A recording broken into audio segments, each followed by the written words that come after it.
Assalamualaikum warahmatullahi wabarakatuh. Waalaikumsalam warahmatullahi Alhamdulillahirabbil alamin. Wassalatu wassalamu ala asrafil anbiya'i wal mursalin sayyidina wa maulana Muhammadin wa ala alihi wa sahbihi ajma'in. Amma ba'd. Sahabat KM5 Channel, kembali lagi bersama saya Qurratu Ainin Sholihah dalam bincang-bincang santai kita dalam acara kita Dialog Interaktif Ramadan. Dialog yang akan menjawab pertanyaan-pertanyaan kita yang tentunya dengan para narasumber-narasumber, para tokoh yang nantinya akan membantu kita untuk menjawab berbagai macam pertanyaan kita tentang seputar Ramadan atau hal-hal lainnya.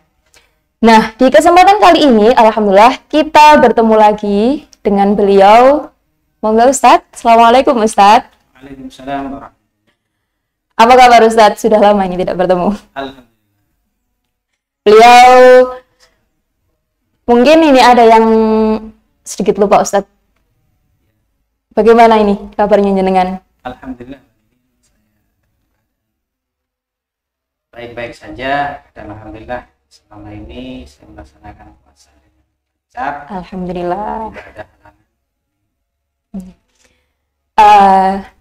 Untuk hari ini kita akan membahas apa ini Ustadz? Untuk hari ini insyaallah kita bahas tentang keutamaan 10 terakhir di bulan Ramadan. 10 terakhir bulan Ramadan. Dan alhamdulillah di hari ini kita sudah akan menginjak di 10 akhir bulan Ramadan, begitu Ustadz. Materi hari ini sangat menarik. Monggo Ustadz diberikan sedikit materinya untuk sahabat-sahabat di rumah. Saya sampaikan pada pemirsa KM5 Channel di siang hari ini kegiatan kita begitu lemes hostnya juga tidak seperti biasanya ini karena kita sudah menjalani puasa lebih 19 hari. Alhamdulillah. Padahal sebenarnya kalau sudah 19 hari itu kita tambah sehat. Harusnya Ustaz nih. Ya, awal-awal itu lemes. Sudah terbiasa gitu. Kita itu terbiasa.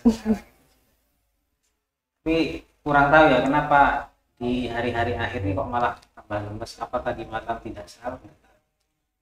Nah, itu. Ini ya berharaplah hari ini kita bisa menuntaskan puasa hari ini dan itu sampai nanti kita hari ke-30. Dan selama ini mungkin jeda agak lama Mbak Ninin ya. Betul sekali. Mbak Ninin tentunya kemarin ada kegiatan di lembaga Mbak Ninin, saya juga sama. Ada apa? Kuliah-kuliah selama bulan puasa. Walaupun tidak banyak job ya ada. Masya Allah. Pada kesempatan hari ini saya akan sedikit membahas tentang keutamaan 10 akhir di bulan. Kita mungkin tidak asing dengan keutamaan bulan Ramadan, di mana sering disebutkan bahwa awal bulan Ramadan adalah merupakan hari 10 awal daripada bulan Ramadan, itu merupakan rahmat dalam maghfirah. Ketiga itu besok dan seterusnya itu merupakan 10 akhir dari bulan Ramadan, itu merupakan itqun minan nar, pembebasan dari neraka. Jadi yang akhir daripada bulan Ramadan ini biasanya menjadi perhatian khusus dari Rasulullah SAW. Kita membacanya dari literatur klasik juga dari hadis-hadis ini bahwa Rasulullah itu sangat memperhatikan waktu-waktu di 10 akhir ini. Kenapa? Karena di malam 10 akhir itu kan ini biasanya Lailatul Qadar. Lailatul Qadar itu banyak para ulama menemukan dari beberapa tanda-tanda Lailatul Qadar itu ditemukan banyak di 10 akhir itu kan. Sehingga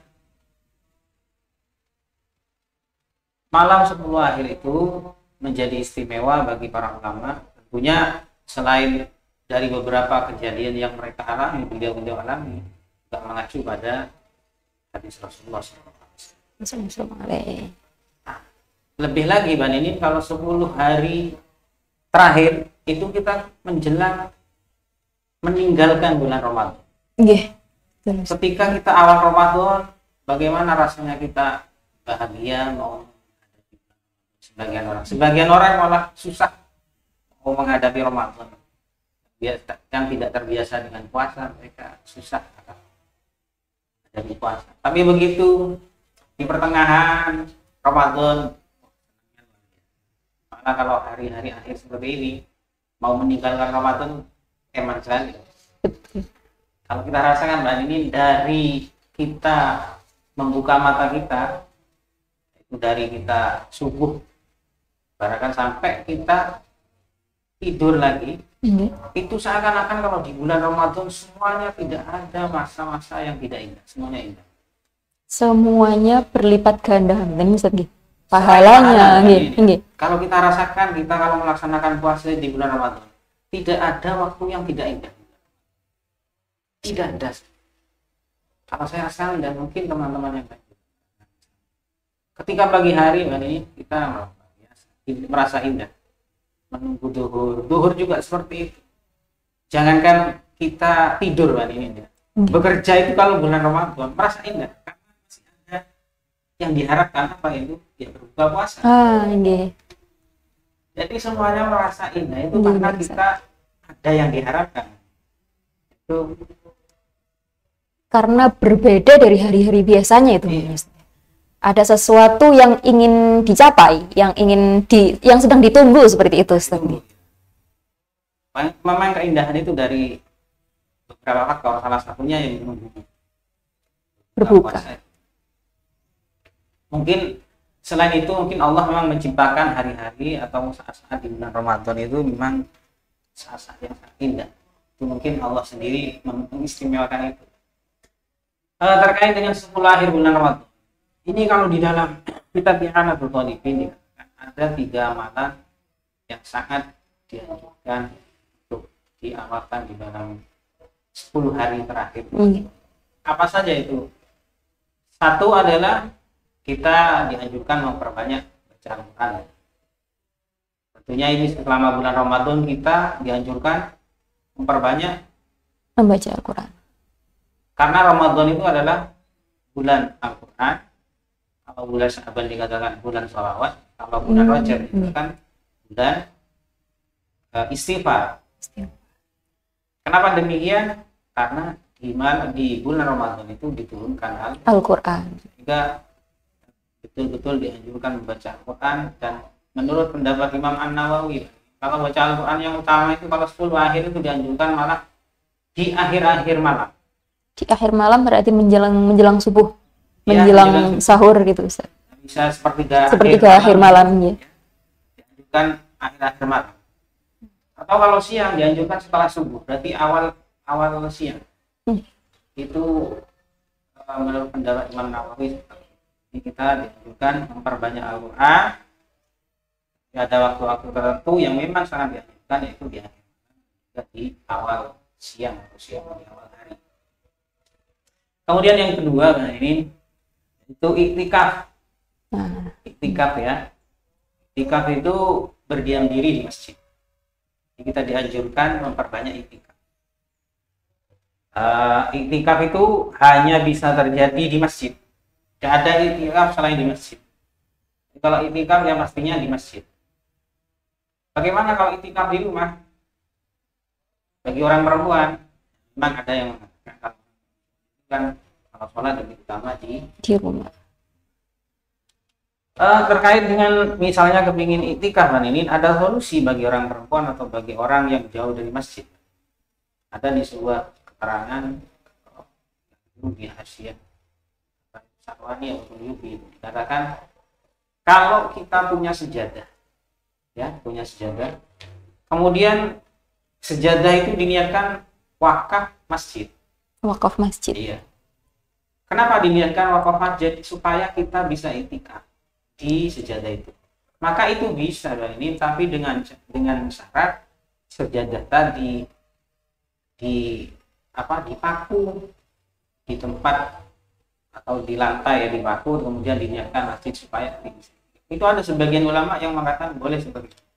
Itu hanya dalam waktu 10 hari terakhir Ramadan itu saja Ustaz? Selamanya. Oh, selamanya. Jadi misalnya kita jauh dari masjid, padahal kita kepingin itikaf dengan orang yang dekat. Atau ada orang yang tidak mempunyai kemampuan, artinya sudah sakit. Tapi dia kepingin itikaf, tapi jauh. Maka ada solusi. Jadi kita niat mewakafkan sebuah sejadah atau apalah semacam sejadah, atau mungkin beli keramik ya yang khusus diberi batasan, ini saya wakafkan sebagai masjid, nah, supaya bisa itikaf bisa. Tapi dengan syarat niat dijadikan masjid. Nah, kalau sudah jadi masjid kan ini boleh itikaf, rakib tidak boleh. Jadi tetap dengan peraturan-peraturan seperti pada umumnya gitu Ustaz nggih? Iya, tidak meskipun boleh di dalam rumah. Iya, boleh, tapi orang yang head tidak boleh. Itu kan memberi solusi bagi orang-orang yang mungkin tidak punya kemampuan untuk masih sudah usia dan lain sebagainya.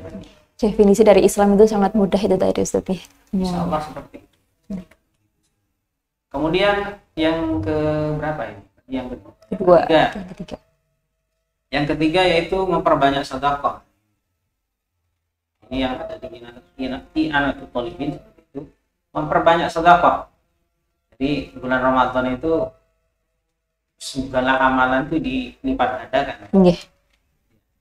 Apalagi sedekah di bulan Ramadan. Lebih di 10 akhir bulan ini dianjurkan. Artinya sedekah itu tidak harus diberikan orang. Misalnya kita mempunyai keluarga, ini kalau kita keluarga kita ini ada sedekah yang biasanya satu hari dijatah 20.000 untuk beli lauk pauk ini ya. Kita tambahi. Betul sekali. Atau kalau ada saudara-saudara kita, atau yang lebih utama itu malah saudara kita ini ya, yang tidak mampu, kita yang jadi tidak perlu jauh-jauh sampai santunan anak yatim gitu Ustaz nggih. Dilihat keluarganya dulu gitu. Keluarga ada yang miskin itu lebih utama. Ya tidak apa-apa kita dianggap medit karena tidak pernah yang jauh. Tapi kalau kita punya keluarga yang kehidupannya dalam keadaan sempit itu lebih utama. Daripada keluarga kita dipandang itu meminta kepada orang lain kan mendingan kita yang terus. Apalagi 10 akhir ini kita juga lebih banyak sama kepada keluarga kita atau kepada anak-anak yatim ya. Itu kira-kira 3 amalan yang dianjurkan dalam literasi atau di literatur ya. Saya kira itu dulu Bang ini, mungkin kita bahkan atau Bang ini ada ditanyakan, kalau saya bisa jawab saya jawab, kalau tidak bisa ya iya Ustaz. Membahas tentang 10 terakhir bulan Ramadan ya Ustaz ya. Sudah sangat umum sekali begitu kan, di 10 hari terakhir itu orang-orang berbondong-bondong untuk iktikaf, untuk cari. Biasanya kalau orang-orang di sini menyebutnya kan malaman begitu Ustaz nih. Nah, kira-kira ini Ustaz, untuk mungkin ada sahabat-sahabat yang belum tahu bagaimana sebenarnya keutamaannya atau hikmah apa saja sih yang bisa didapatkan di 10 hari terakhir tadi, selain mungkin pahala atau yang lainnya Ustaz. Tentunya yang paling diharapkan itu kan Lailatul Qadar. Tadi sedikit ada katanya bahwa Lailatul Qadar itu apabila seseorang melaksanakan satu ibadah bertepatan dengan malam Lailatul, maka dia seakan-akan beribadah selama 1000 tahun atau selama 1000 bulan atau dikonversi menjadi 83 tahun. Lalu ini ada beberapa konsep daripada sebagaimana ditulis Imam Ghazali. Kalau seorang ingin mendapatkan malam Lailatul Qadar ini, dilihat dulu puasanya mulai hari. Ini Imam Ghazali membuat konsep. Nah, itu yang ingin saya tanyakan, bagaimana sih caranya gitu Ustaz melihat atau tahu bagaimana turunnya Lailatul Qadar itu loh Ustaz. Ya. Ini prediksi dari Imam Ghazali. Mungkin prediksi Imam Ghazali tidak hanya prediksi belaka. Mungkin ini berdasarkan dari beberapa hipotesis atau kejadian yang pernah. Beliau mengatakan kalau puasa itu jatuh pada hari Ahad. Ahad. Kan kita hari Ahad kemarin. Mungkin bisa dicatat nih oleh sahabat-sahabat di rumah. Dan atau hari Rabu, maka Lailatul Qadar itu jatuhnya pada tanggal 29 Ramadan. Ahad dan Rabu 29 Ramadan. Ya. Kemudian kalau ternyata puasa itu dimulai dari hari Senin, maka Lailatul Qadar insya Allah jatuhnya pada malam ke-21. 21. Kalau hari Senin. Kalau ternyata jatuhnya pada hari Selasa dan hari Jumat, maka insya Allah Lailatul Qadar jatuhnya pada malam 27 Ramadan. 27 Ramadan. Ya. Dan jika awal puasa itu dimulai dari Sabtu, hari Kamis ya. Kamis, maka itu insya Allah jatuhnya pada tanggal 25, dan ketika hari Sabtu maka insya Allah jatuhnya pada tanggal 23. Maka itu konsep-konsep yang dibuat oleh Imam Ghazali. Mungkin ini berdasarkan hasil rohani atau spiritual beliau sering mendapatkan Lailatul Qadar, wallahu a'lam. Inilah konsep yang dibuat Imam Ghazali. Ini barangkali menjadi satu acuan bagi kita selaku kaum Ahlus Sunnah wal Jamaah. Karena di Ahlus Sunnah wal Jamaah itu salah satu tokoh yang menjadi kiblat, menjadi panutan kita adalah dalam bidang tasawuf dan bidang akhlak. Jadi barangkali ini menjadi salah satu patokan. Tapi begini Mbak Dini, jangan kita jagani itu Mbak Dini. Katanya di pendapat orang, sebagian pendapat ulama, kalau kita mencari ikan di kolam itu kalau kita hanya menyeser saja sulit. Tapi kalau dari cari ikan itu dari dari ujung sampai ujung lagi begitu, jaring terus sampai ke ujung lagi. Bisa ikannya akan didapat daripada kita cari terus keliling-keliling di kolam itu. Makanya kenapa ada amalan 10 terakhir bulan Ramadan gitu Ustaz ya. Jadi dicari semuanya gitu. Motivasi. Tapi yang jelas Lailatul Qadar pasti turun di bulan Ramadan. Kapan-kapannya diprediksi sudah. Bahkan turunnya Al-Quran itu malam Lailatul Qadar bukan di 10 akhiran ini.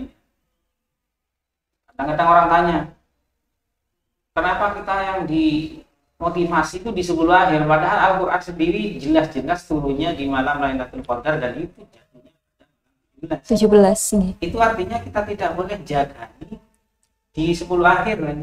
Bisa jadi di tengah dan bisa jadi di awal.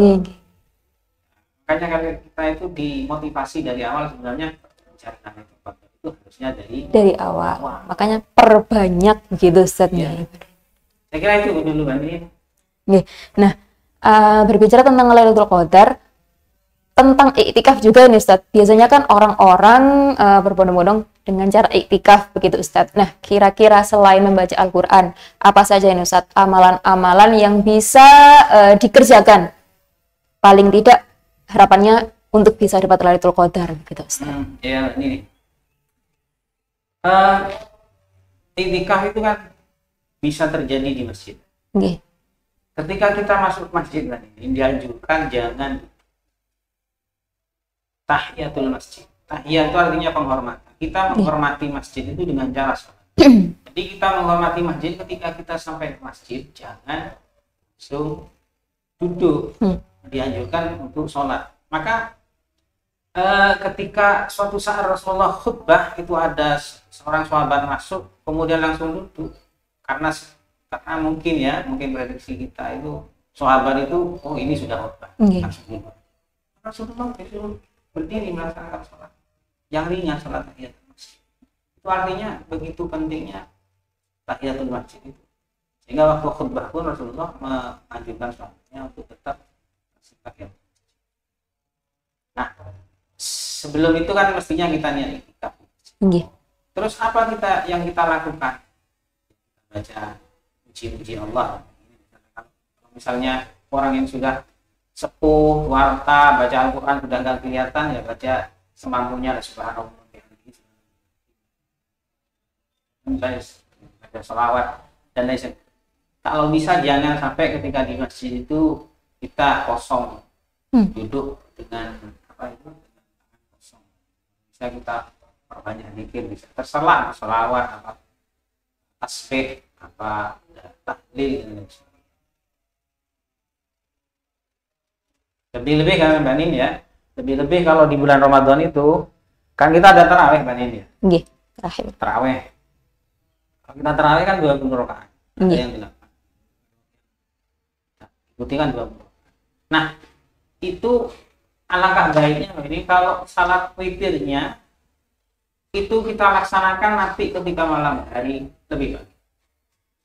Lebih baiknya begitu. Jadi setelah 20 rakaat itu mungkin kita meneruskan 2 rakaat atau nanti selanjutnya kan witir itu paling sedikitnya berapa? 1. Paling banyak 11 rakaat. Nah, kalau kita tidak ingin mengosongkan malam-malam akhir atau malam-malam yang paling akhir, ya kita tunda dulu witirnya. Mungkin kita 2 kali atau kita tidak witir di awal malam, tapi kita witirnya di akhir. Tengah malam atau di akhir. Sehingga kita tidak bingung mau sholat apa ini. Sebenarnya kalau sholat itu ya sholat biasa tahiyatul masjid, kemudian sholat sunnah mutlak ya kan. Bahkan ada di keterangan ada seorang Habib yang mengatakan Habib Umar itu seperti itu kan ini. Jadi Habib Umar itu tetap tarawihnya 20 rakaat, witirnya 3 kali. Nanti selebihnya 8 witir itu Mbak Nini itu dikerjakan di malam hari. Jadi witirnya dijangkepi gitu istilahnya Ustaz. Dijangkepi 11 sholatnya. Kalau menurut aturan fikihnya itu witir itu sebagai penutup sholat. Dan yang ganjil ada di terakhir. Ternyata seorang Habib itu yang dekat dengan Habib Umar, beliau mengatakan kalau Habib Umar itu sholat witirnya tetap 3 setelah taraweh. Yang 8 di akhir. Untuk hal ini kita mungkin ada beliau itu kan mempunyai gelar al-hafidh ya. Berarti hafal ratusan ribu hadis ya. Sanadnya. Mungkin beliau juga menemukan semua hadis ya. Menjelaskan atau boleh witir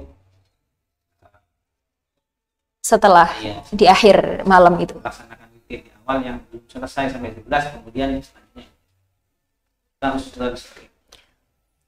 Kalau misal tidak hanya sholat mutlak begitu Ustadz, bagaimana? Ditambah misal sholat tahajud, mungkin untuk yang sudah istiqomah gitu Ustadz, tetap boleh? Sebenarnya begini,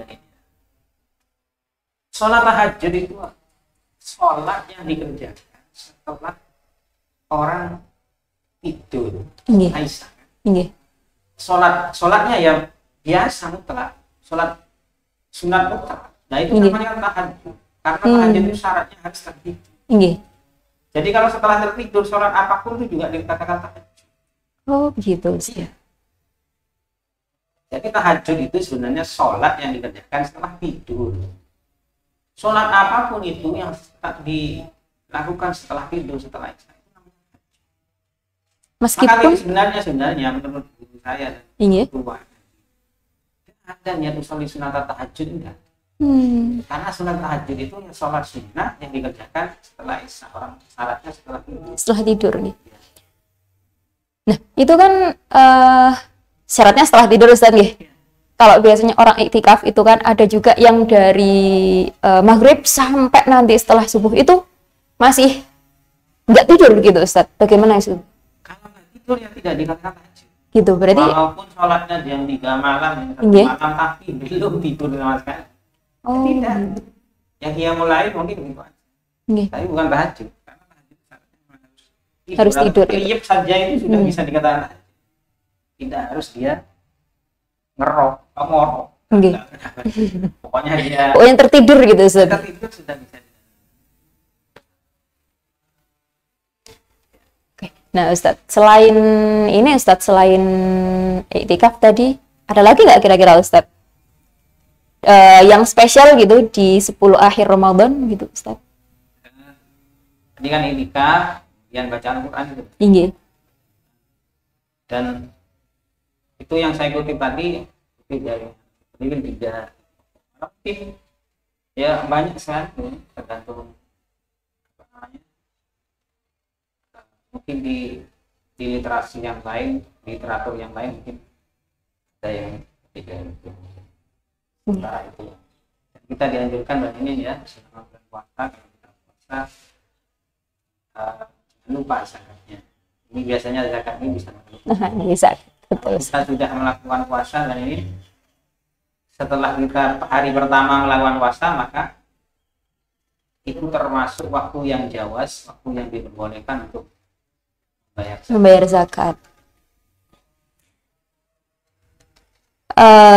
Sudah cukup Ustadz?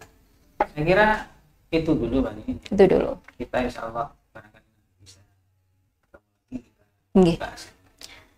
Masih ada episode-episode lain yang nantinya dengan pembahasan berkelanjutan Ustadznya. Karena sebenarnya masih sangat banyak sekali yang perlu diulas tentang Ramadan. Apa saja sih yang tersimpan dalam Ramadan? Sekian untuk 10 hari terakhir bulan Ramadan.